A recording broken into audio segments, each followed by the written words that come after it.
Bonjour, un court tutoriel pour l'identifiant Apple et sa bonne gestion. Donc, l'identifiant Apple de votre enfant est essentiel pour installer des applications, installer des jeux, faire des copies de sauvegarde et même partager des documents ou des calendriers avec d'autres personnes.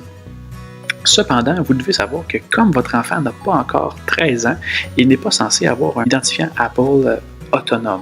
Il doit forcément être sous la tutelle d'un adulte et le partage familial devrait être activé car il ne peut pas avoir son identifiant Apple à lui de manière autonome. Deux situations sont possibles, alors suivez celle qui s'applique à vous.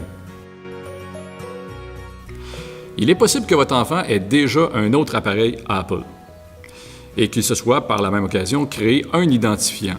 Le problème, c'est qu'il aura dû mentir sur son âge pour être capable de créer cet identifiant-là sans parents. Inquiétez-vous pas, cette pratique-là est assez répandue et vous pourrez, au besoin, modifier son identifiant problématique ou même en créer un nouveau. Veuillez vous référer à la section « Gestion de l'identifiant Apple » du document « Conseil démarrage iPad » dans le courriel que vous avez reçu pour effectuer les modifications. Il est important de changer les faux identifiants et de les rendre conformes, parce que cet identifiant-là va suivre votre enfant tout au long de son parcours scolaire et peut-être même dans sa vie adulte. Sans un identifiant valide, vous aurez peut-être des problèmes pour bien suivre votre enfant durant son parcours scolaire.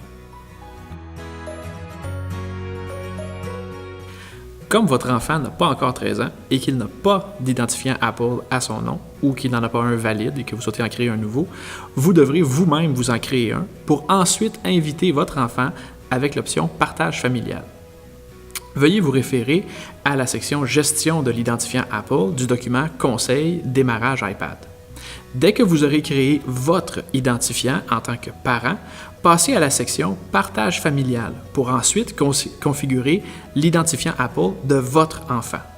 Prenez le temps de bien faire ces manipulations car l'identifiant Apple de votre enfant le suivra toute sa vie. Votre enfant devra mémoriser son identifiant et son mot de passe.